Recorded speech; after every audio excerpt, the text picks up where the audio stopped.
Hi, I'm Borkaland. Glad to have you here. Welcome back. And yeah, you see me wearing this. You know what time it is. Of course, it's signage time. And we're gonna start here. So you can already start guessing what sign this is gonna be. Bam, bam. Yeah, it's mentioning rule number 1.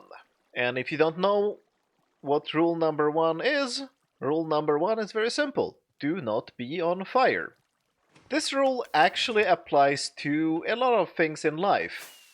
And it's a very good rule to live by, I have found. I mean, I personally probably would need a rule that says when flying around with Elytra, don't fly into walls. That would probably be a better rule 1 for me. And this place is the first place that gets the honor of having 2 warning signs next to each other. I should probably put one here too. Yes, this is the lava source, so that should be the middle. Do I have lava anywhere else? Or did I just make this? Oh yeah, of course. I have lava in my storage system for the gold farm. So let's do that place too. As you can see, I am experimenting with the no fog in the nether setting in Optifine, because that actually allows you to see things. I'm not sure I actually like it. The nether no longer looks like the nether. I don't know. I would prefer something in between this and the completely extreme fog that's in the nether normally. So a little bit of fog, not just completely turned off, but I don't think there's an option for that. Maybe I haven't been looking too closely enough. Oh, yes, we have lava here. And how do I place the sign here? Do I put it here? Nah. I guess we can have it at the bottom.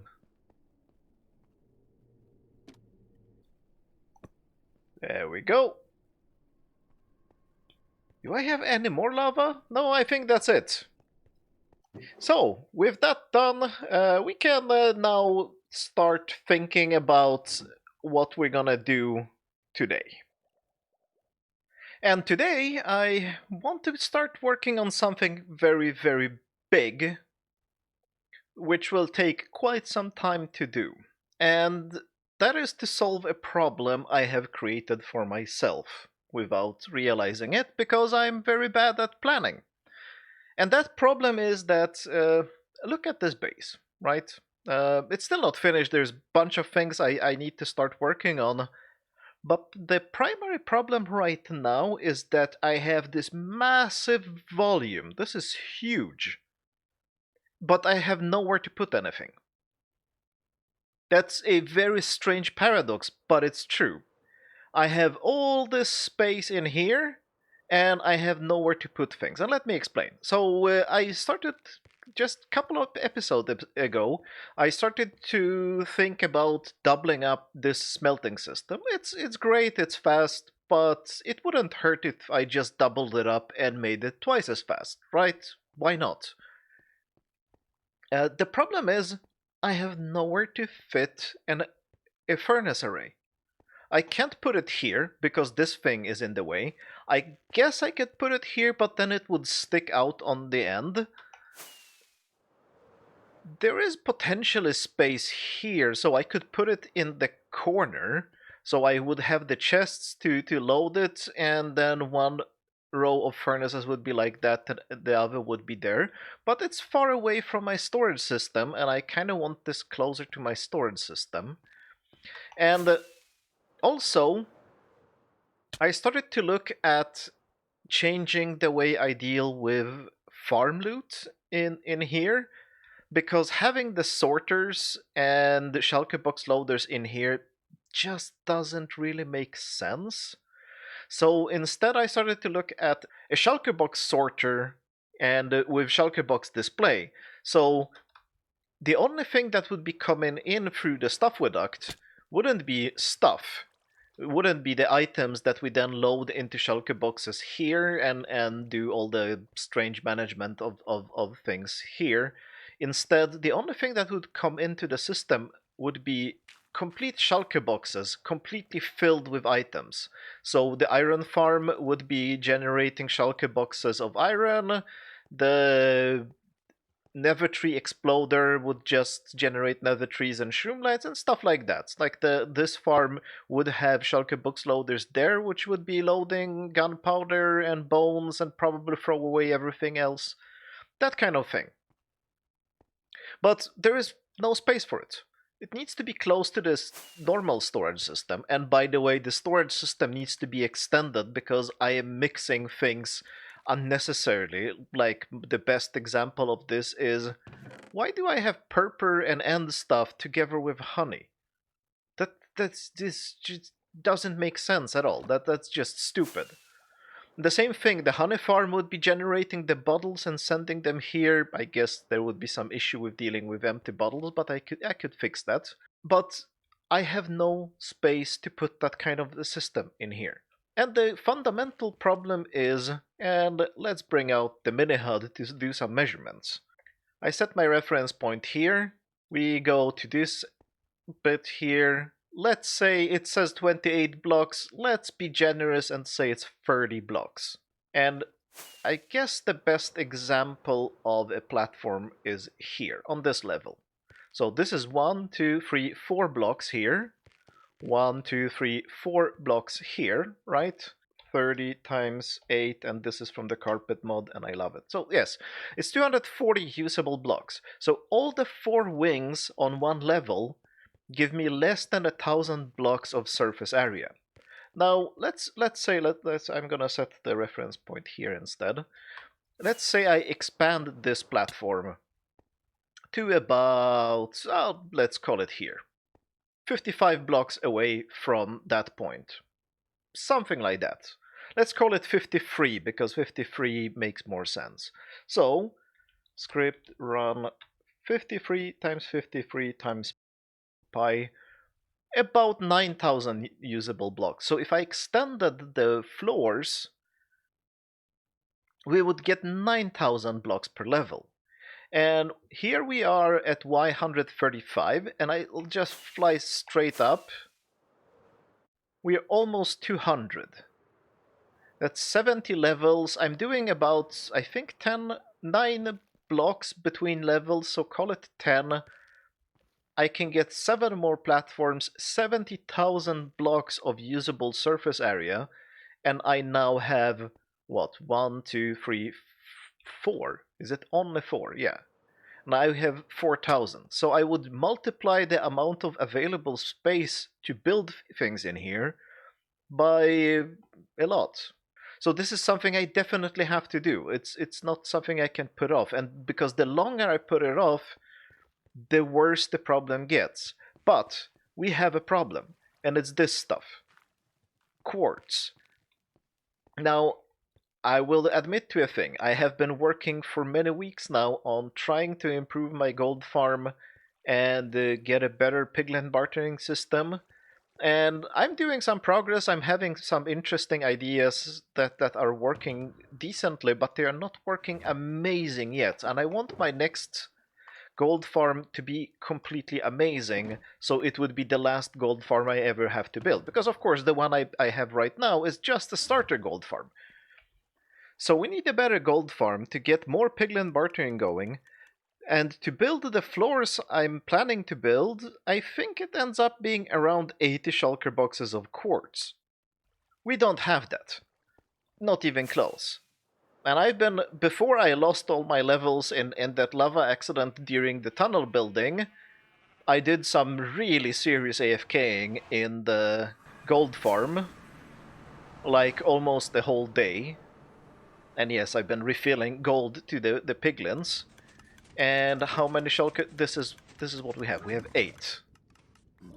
Actually, that's not bad. So 5 days AFK here to get all the quartz I need. Or I could do something else. And this is also something that I have threatened to do for a while, but been also putting it off because I really don't like it, and it's working with villagers.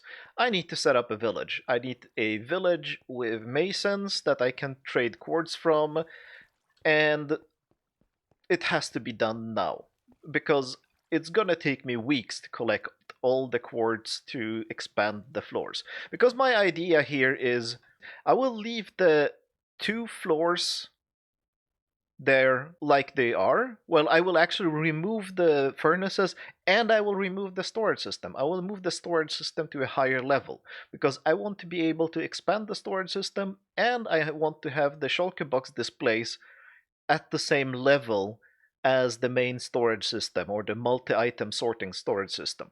I want them to have them at the same level. It will probably be at this level since I'll expand the floors to almost here, like to almost the edge of the glass.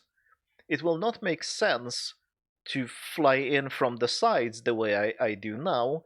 Instead, I will make a big hole in the middle and fly through that hole. And that will also allow me to do the thing I was talking about when I failed to move these into the middle because it looked really stupid. And that is to make some better water elevator system, maybe even automatic one.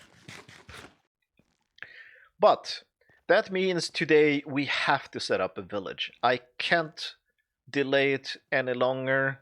I have already collected my materials. Let's get to building and I will explain what's going on after it's built. So this is the first part of the village thing done. I'll explain what's going on when I have built the whole thing, but first I actually built the breeder, and I just realized it's a good idea to just have the villagers in here breeding so that I can, well, build up a little bit of a storage of villager because this module here will be a storage of villagers that is better than the other one I was using because they are not gonna be dying all the time. Because when I get more than 20 of them, we can fit many more here. So I figured it would be a good idea to get the villagers in as soon as possible, which means right now, so when I'm building the rest, they can be breeding. So let's get that done. And I think I'm gonna start by building the rail system because we need to get them here from the old breeder on rails. Right, I built the rails to the new breeder from this breeder, and I think this might actually be a clever idea or might be a terrible idea. We're gonna find out now. I'm not gonna breed new villagers, I'm just gonna break this thing, and they should, theoretically, hopefully, get into that chamber. Yes! Ho! I guess it worked. We should have power all the way. I guess I'm just gonna follow the villager and see what happens. One at a time. Whoa, don't be so fast. I just tore down the pillars here to make the rail placement easier. Yes, I will replace them. I like this tunnel. Okay, okay, okay, okay. Absolutely perfect on the first attempt. I can't believe that. I guess I'll break that thing. Bounding boxes, please, so I don't hit him. Thank you. And let's get you a friend. And I guess the second one should be as simple as the first one. And I also guess that this guy already had carrots on him, because I didn't plant these carrots. I guess he planted, well, I guess it has to be him, because nobody else could have planted them. Break carefully. Awesome.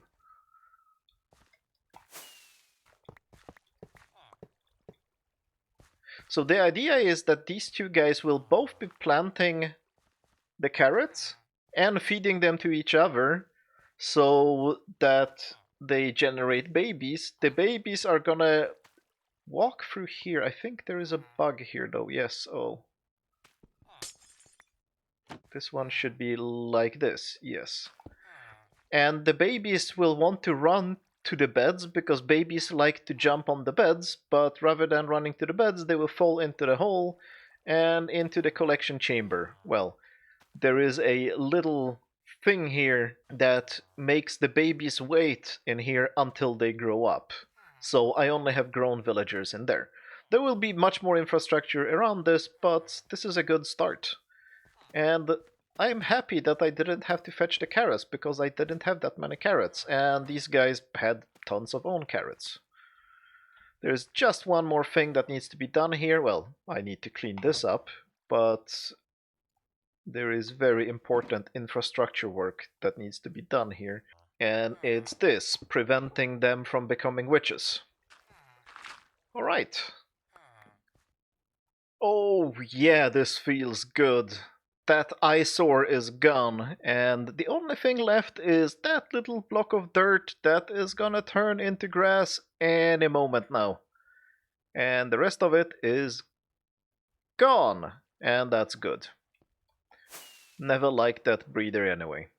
Actually, it's not a bad breeder after the bugs have been fixed, but let's try a new one. I haven't used a new one. Well, now we have a whole village. But I don't know if we should call this a village. Because look how we are treating the villagers. This is more of a prison than a village.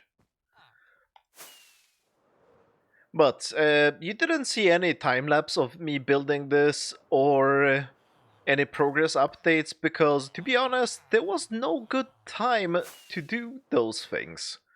The time lapse I tried, but it looked terrible because I kept interrupting the building of it because I had to chase drowns, and no, not chase them away. I had to catch them, and most of them didn't work out, so I had to throw them away. Then I was dealing with villagers, and then I built part of it. So like time lapse didn't make any sense of this. And progress updates didn't really make sense either. Maybe I should have shown you how to catch drowns, but I've done that before. It's the same as zombies, except drowns don't chase you outside of water during the day, I found out. During the day, I can stand next to a drowned and they won't do anything. During the night, they will chase me. No idea why. This is my little drowned capturing chamber. And this is the Pumpkinator. Don't know why, but the guide for this had pumpkins on their heads even though they have blocks over their heads, so it's not strictly necessary. But I guess that's better than using name tags, because pumpkins are mostly free. I still have my old pumpkin growing area here, so it's fine. Okay, let me explain what's going on here.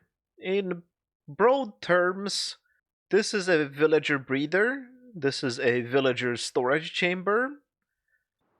Here, we have a villager zombificator.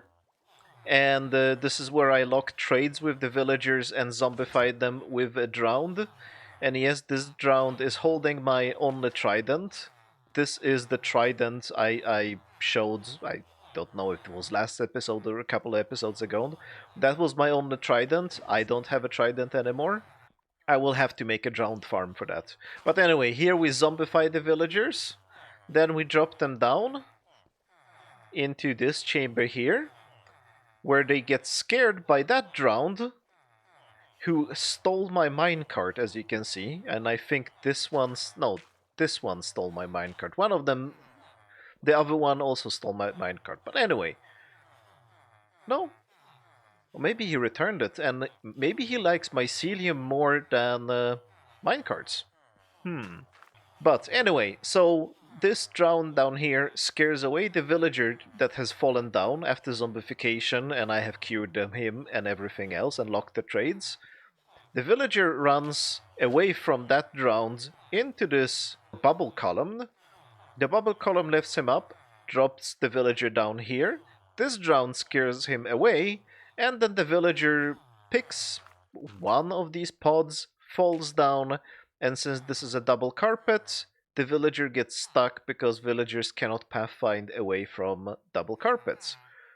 And I assume that this is very good for lag because in my previous worlds, my villagers were cause for a very large amount of lag, and once I stopped them from moving, they didn't. So I think it had something to do with that. But that also helps them to not lose their workstation, which is apparently not a huge problem in recent updates. I think 1.16.2 fixed bugs with that. So that might not be necessary. And this whole design, the entire design, is absolutely not mine. Not at all. It's from Surprise Tea. And I recommend you to look at her channel because there are some really nice contraptions there, and she has very good presentations of how, well, what the idea is, what the problems might be, and she has a style that I like, and in part a style that I also try to have myself. So more than place blocks here and then we're done, but I try to explain why certain things are done in a certain way, and so do her guides, and I really, really like them. So I definitely recommend you to check out at least the guide for this thing that I'm gonna link in the description, but also other things on that channel because they are really good. But yeah, I have already zombified and cured a bunch of farmers, and this is just to get, get emeralds, but also, as you might have noticed, I have switched my food to golden carrots now. Because why not? Now I have easy access to golden carrots, so let's use that instead. I'm no longer trading carrots with them. I only do pumpkins, melons, and golden carrots, and as you can see, the prices are really good.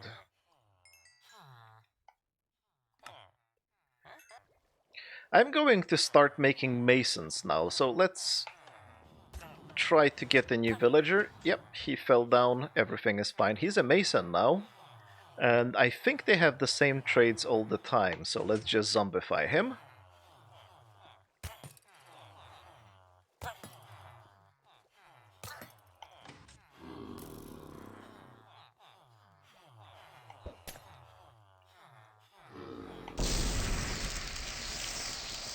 And this takes a while, of course.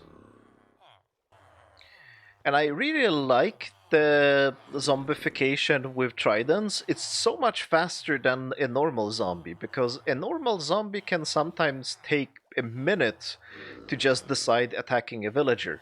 The drowned with a trident, it's seconds, and it's always 3 hits and it's done. I might need to have enchanted the trident, but, well, I guess I didn't, so there we go. I don't even know if there are any enchantments that actually work on damage to stuff on land. No, this is fine, this is good. 3 hits is fast.